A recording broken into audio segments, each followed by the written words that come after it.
of true power. If I know what you see, then I will know how powerful you are.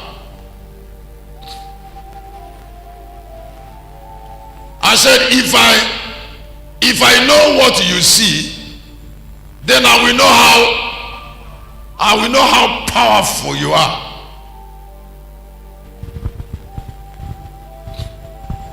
Now, eyes is associated with horn in chapter 5, 5 and 6 of the book of Revelation. Now, when that man, that lady, when that man wanted to marry you, did he ask him what he sees? The power to raise a family is in the sight. When God wants to relate, he will say, what do you see? What are you seeing? Listen, I came to this altar this afternoon for what I am seeing. Everybody live out what he sees. Now, when God wants to alter your destiny, he alters your sight. Let me ask you to listen. There is no spirit you see clearly that you can deny. So the first form of relationship of God with men is in sight.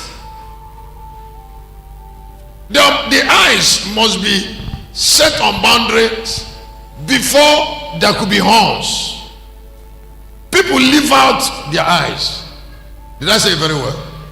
I said people leave out their eyes.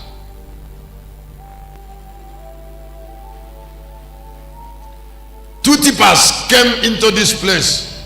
I don't know whether it was today or I think it was this morning. One was carrying ties and one was carrying sand. And then one who is used to this compound went a little bit further and used his back to come into the compound. And then one came with a face and was struggling at the gate and was delaying people who want to use that road.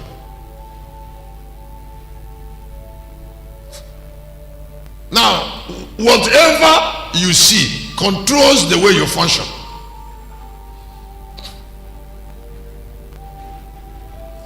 And then it controls the measure of power at your disposal. So God cannot trust people with power without considering what they see. Let me ask you to listen.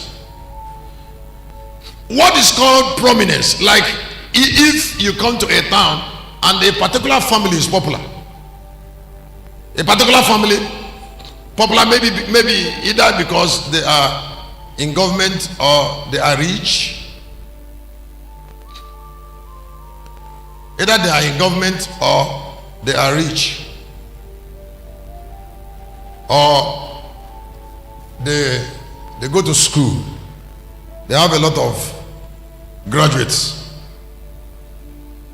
Now the spirit behind that preeminence is sight. Something they know and determined. Let me say again. There cannot be preeminence without sight. Something they know, that family know, that make them rich. Something that family know that make them go to school. Something they know that make them preeminent. Something they know that make them God-fearing. Something they know. So the eyes is a source of true power.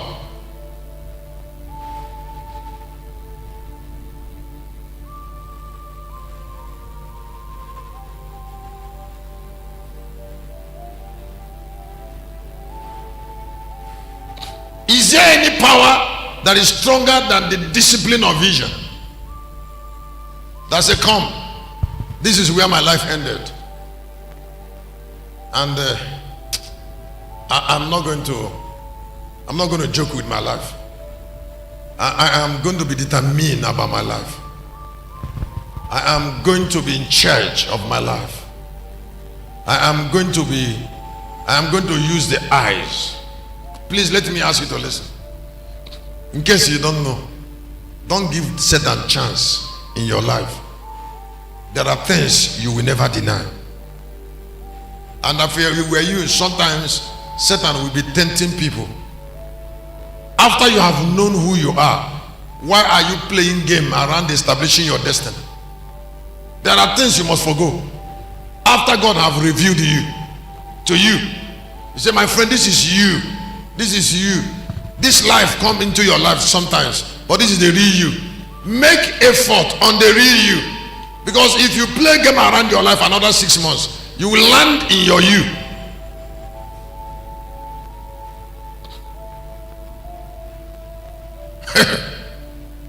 I said you will still land in your you. In your you. So let me testify to you by telling you what I made effort in my life to do is to stay with me. To stay with me.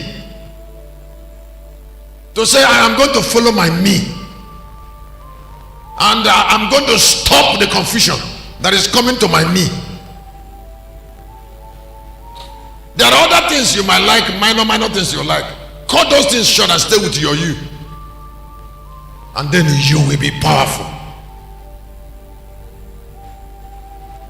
The mystery of breaking yourself and going back to your you, because you know you can't deny yourself, is waste of time. This is a year to be shrewd. A time to say, come, I'm made up my mind about my me. Am I saying something? I say I made up my mind about when the Lord say you're going to stay single, unmarried all your life, I say, see my me? He said, that's your you. I say, you won't tell me 2 times. I don't want to joke with my me.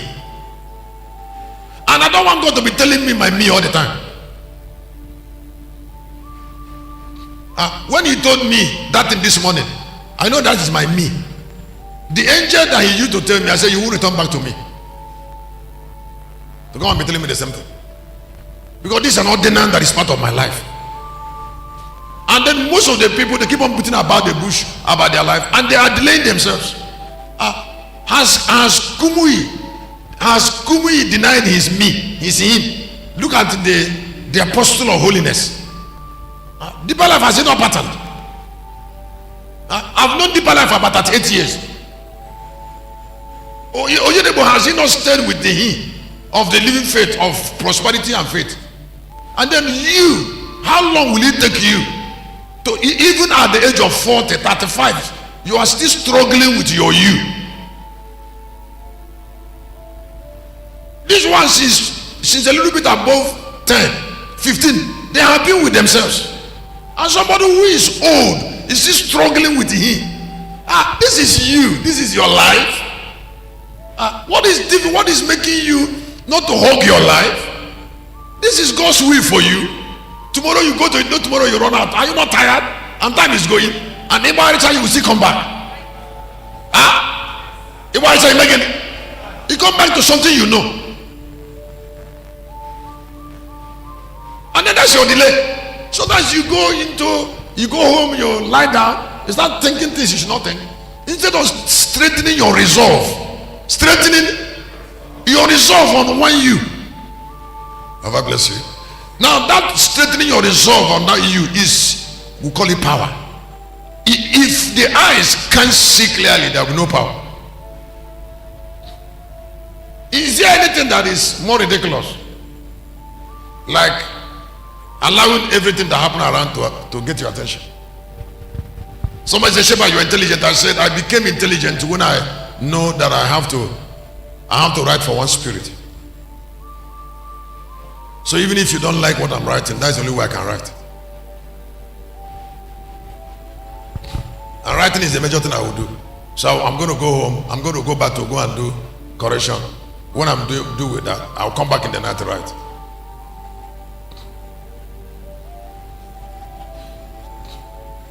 And somebody say, okay, you like teaching and revelation. I said, because I love knowledge. And that's me. That's my me. Book. The angel before me is a book angel. So can't you, like that blessing Shalom I mentioned, when she got born again, I said, why are you serious? He said she will never go back to the other life. That other life that she will never think of going back. She's through with it. That she's angry. There are people that when they are born again, they still like one other life. The life that they should finish with. Something that should get you angry. You're trying to go back to it. How? Or you're trying to compromise.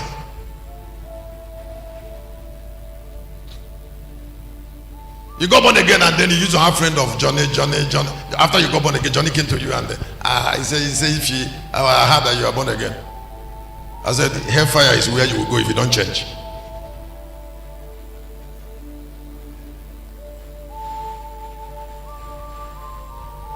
And you're there smiling. Smiling with a goat that have a problem with his belt.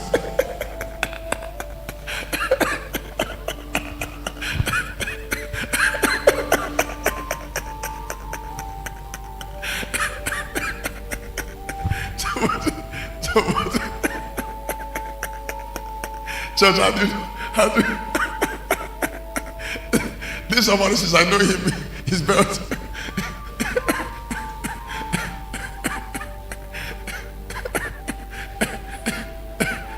Says, I know him, he always have problem with his belt. and he's just smiling with you. You guys see that his belt is in his hand. I'm smiling now with somebody who can't put his belt in his trouser. He should carry his belt. Notice he's a dangerous person.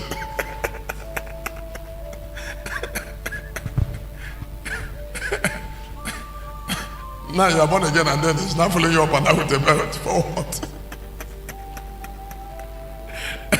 The time of following you up and down with belt is over. You have to warn him.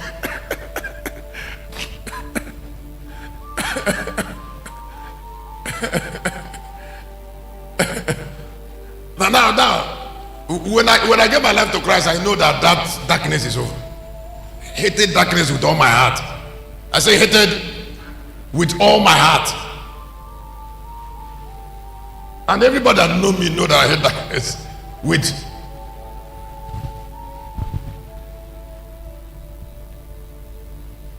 So I'm talking about those who can't see themselves will not meet God. Now there is you before God. So don't even look for God where you can't find yourself. Because God introduces himself to you from you. Let me say again. I say God introduces himself to you from you. So when God wants to talk to you, he uses your discovered voice. Am I saying something? I say when God wants to talk to you, he uses your discovered voice to talk to you. He had to use your voice. So before meeting God, you must meet yourself. Now, what I mean by meeting yourself, you should meet your divine content. What do I call it? What your divine content. Today you are a carpenter, but there is a Christ in you. You have to see that Christ before you can meet God. Today you're still in carpenter's workshop, but you must know that you're not a carpenter. Now you cannot meet God if you're a Jesus until you meet a Christ. Now the Christ is either a visionary spirit or an incarnate spirit. It is that Christ that when you meet him, he will introduce you to Jesus. He will introduce you to God. Now if you are a Jesus and you didn't meet Christ, then you cannot meet God. He will say, I am the way, I am the life. So how do you, I am the way that lead to God. How can you meet God when you didn't meet the way? I don't know what I'm saying something. Now some people can't meet God because they are not meeting themselves. Now if trying to say you are a servant of God without meeting yourself is a mere powerless religion. Do you know why when people are born again they will still like the other life of darkness? It's because they don't know how injurious darkness is. Is there anything there in smoking? Is there anything there in taking alcohol, in hanging out?